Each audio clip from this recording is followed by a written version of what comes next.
नमस्कार दोस्तों, आज से लगभग 25 साल पहले 11 मई 1998 को राजस्थान के पोखरण फील्ड फायरिंग रेंज में खेतोलोई गांव के पास भारत ने द्वितीय परमाणु परीक्षण किया था। इसके साथ ही भारत भी परमाणु हथियारों वाले देश की लिस्ट में शामिल हो गया था। दोस्तों, भारत के इतिहास में 11 मई का दिन बेहद ही खास है, क्योंकि इसी दिन भारत ने परमाणु परीक्षण किया था।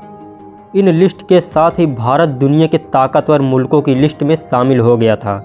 भारत के इस कदम से अमेरिका समेत कई देशों ने दांतों तले उंगली दबा ली थी। पोखरण में हुए 3 परमाणु परीक्षण के बाद से ही 11 मई को राष्ट्रीय प्रौद्योगिकी दिवस यानी नेशनल टेक्नोलॉजी डे के रूप में मनाया जाता है। 11 मई को दिया ऑपरेशन शक्ति का अंजाम।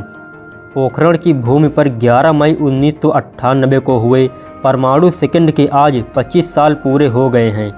पोखरण फील्ड फायरिंग रेंज में खेतोलोई गांव के पास भारत ने 3 परमाणु परीक्षण किए थे और पूरी दुनिया को साबित कर दिया था कि भारत अपने दुश्मनों से लड़ने के लिए तैयार है। पोखरण में 11 मई साल 1998 को किए गए परमाणु परीक्षण को ऑपरेशन शक्ति का नाम दिया गया था।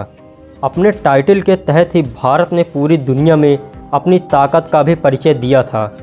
भारत के महान वैज्ञानिक और पूर्व राष्ट्रपति APJ अब्दुल कलाम के नेतृत्व में भारत ने सफलतापूर्वक अपना दूसरा परमाणु परीक्षण किया था। एक के बाद एक हुए 3 परीक्षणों से गूंज उठा इलाका।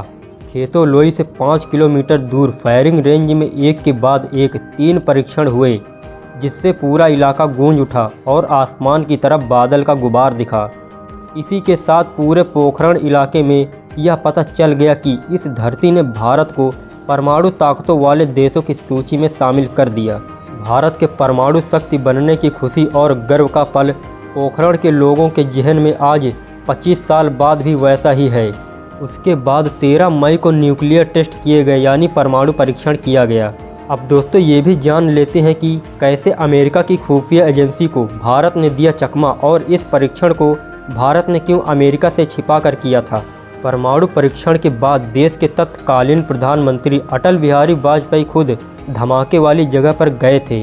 भारत के इस ऐलान से पूरी दुनिया हैरान रह गई थी, क्योंकि किसी को इसकी भनक तक नहीं लगी थी। यहाँ तक कि परमाणु परीक्षण होने के बाद भी किसी को इसके बारे में पता नहीं चला था।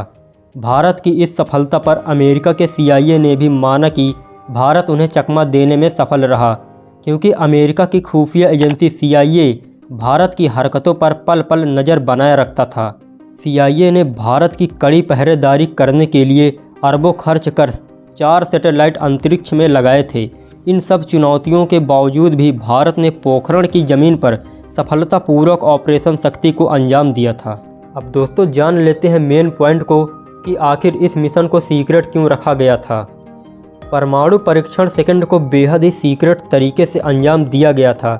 किसी को भी इसकी भनक तक नहीं लग पाई। इस मिशन को गुप्त रखने के पीछे यही कारण था कि अमेरिका नहीं चाहता था कि भारत परमाणु शक्ति संपन्न देश बने। दरअसल साल 1995 में भी भारत ने परमाणु परीक्षण करने की योजना बनाई थी, लेकिन अमेरिका नहीं चाहता था कि कोई उसकी बराबरी कर सके। साल 1995 में हो रहे न्यूक्लियर मिशन को अमेरिका सैटेलाइट और खुफिया एजेंसीज ने पूरी तरह से पानी फेर दिया था। भारत ने उससे सबक लिया और हार नहीं मानी, इसलिए दूसरे परीक्षण को एकदम सीक्रेट रखा गया था। वैज्ञानिकों ने पहने थे आर्मी के कपड़े।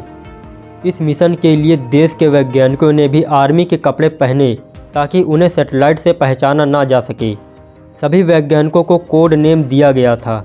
अब्दुल कलाम को मेजर जनरल पृथ्वीराज का नाम दिया गया था।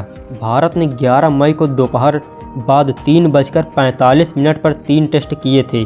ये 1998 के परमाणु टेस्ट का ही रिजल्ट है कि आज भारत ITER में भागीदार है और न्यूक्लियर टेक्नोलॉजी के मामले में हम दुनिया के साथ कंधे से कंधा मिलाकर आगे बढ़ रहे हैं। दोस्तों, आखिर पोखरण में ही क्यों हुआ था परमाणु परीक्षण। भारत अपने नागरिकों की सुरक्षा को अपनी सर्वोच्च प्राथमिकता मानता है। यही वजह है कि पोखरण को ही परमाणु टेस्ट करने के लिए चुना गया था। परमाणु परीक्षण के लिए पोखरण को इसलिए चुना गया था क्योंकि यहाँ पर आबादी बहुत दूरी पर थी। पोखरण जैसलमेर से 110 किलोमीटर दूर जैसलमेर से जोधपुर मार्ग पर स्थित एक कस्बा है। रेगिस्तान के बालू में बड़े बड़े कुएं खोदे गए और वहां परमाणु बम रखे गए थे। इन कुओं के ऊपर बालू के पहाड़ बना दिए गए थे। तो दोस्तों इस तरह से यह मिशन कंप्लीट हुआ था। तो दोस्तों ये है भारत की ताकत, जहां अमेरिका ने अरबों रुपए खर्च करके इस परमाणु परीक्षण को नाकाम करने की कोशिश करता रहा, लेकिन भारत के महान वैज्ञानिक और वीर जवानों की बदौलत इस मिशन को सफलतापूर्वक अंजाम दिया गया। तो दोस्तों भारत के वैज्ञानिकों के लिए एक लाइक तो बनता है, और ऐसी वीडियोस देखने के लिए इस चैनल को अभी सब्सक्राइब कीजिए। धन्यवाद।